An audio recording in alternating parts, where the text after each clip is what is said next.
ఏంటంటే ఇండియా పాకిస్తాన్కి ఒక ఎలక్షన్ ఇది. హ్మ్.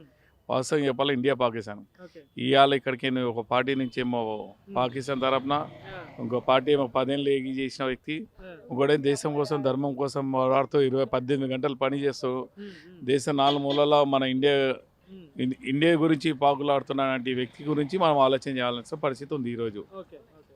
సో, అంటే ఇప్పుడు 10 ఏళ్ళు బీఆర్ఎస్ గవర్నమెంట్ ఉంది. ఇప్పుడు కాంగ్రెస్ ప్రభుత్వం నడుస్తుంది. సో, మరి అభివృద్ధి విషయంలో చూసుకున్నా పథకాలు అమలు చేయడంలో ఎట్లా ఉందన్న ఈ 2 పార్టీల పరిస్థితి?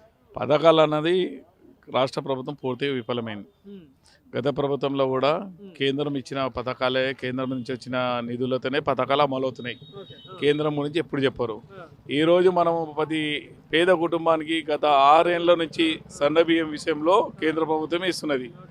ఈ ఈ- ఈ- ఈ రోజు వీళ్ళు చెప్తున్నారు గొప్పగా, ఆ! మేమే ఇస్తున్నాం అని. ఆ! ఈ అన్నం తిన్న చిన్న పాప అయినా చెప్తుంది ఈ కేంద్ర ప్రభుత్వం ఇస్తుంది. ఆ! ఒకవేళ వీళ్ళు కలిపి ఇచ్చిరని అనుకో, హ్మ్. 6 కిలోల దగ్గర 12 కిలోలు రావాలి ఒక స్టేట్ గవర్నమెంట్ ఇస్తే. అసలు 6 కిలోలే గవర్నమెంట్ ఇస్తుంది. ఈ రోజు వీళ్ళు గొప్పలు చెప్పుకుంటారు కానీ హ్మ్. వాస్తవంగా చెప్పాలంటే కేంద్రం నుంచి సెంట్రల్ నుంచే రావడం జరుగుతుంది. ఆ! ఇది ఒక విధంగా చూస్తే నరేంద్ర మోడీ గారు హ్మ్.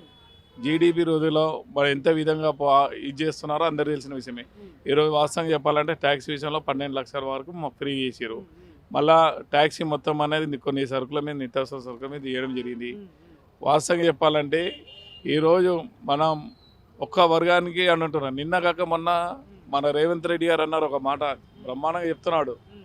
ఇది పాకిస్తాన్లో వచ్చి మనం ముడ్డి మీద తనివి బామలు వేసిపోయారంటే, ఒక రాష్ట్ర ముఖ్యమంత్రి ఉండి హోదాలో ఉండి ఒక ముఖ్యమంత్రి హోదాలో మాట్లాడుతున్నా, అతను ఒక పాకిస్తాన్ ఏజెంట్గా మాట్లాడుతున్నా. మేము ఈరోజు అతను అడుగుతున్నాం.